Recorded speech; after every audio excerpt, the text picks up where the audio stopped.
News کے senior anchor person شہید ارشد شریف کی بیوہ جویریہ صدیق نے سوشل میڈیا پر کردار کشی کا جواب دے دیا۔ ویڈیو پیغام میں جویریہ صدیق نے کہا، شرعی طور پر عدت میں ہوں، غیر اخلاقی الزامات لگائے جا رہے ہیں تاکہ کیس سے پیچھے ہٹ جاؤں۔ پہلے بھی سیاست نے مجھ سے میرا شوہر چھینا، اب بیوگی میں سر سے چادر نہ چھینے۔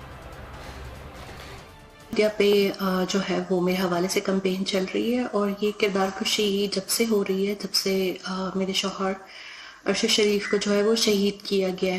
پہلے بھی کمپین ہوئی نومبر میں، ایسی کمپین ہو رہی ہے جس سے میرے خلاف جو ہے وہ مذہبی جذبات کو ابھارا جا سکے اور گندے الزامات لگائے جا رہے ہیں، جبکہ میں اس وقت عدت میں ہوں اور میں مکمل شرعی عدت کر رہی ہوں۔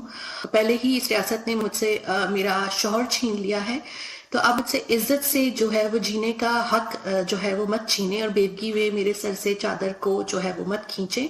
بہت افسوسناک ٹرینڈ ہے، اور مجھے یہاں آ کر ایک تردید کرنی پڑ رہی ہے یا اپنے عدت کا ثبوت دینا پڑ رہا ہے، یہ بھی بہت بڑا سوالیہ نشان ہے۔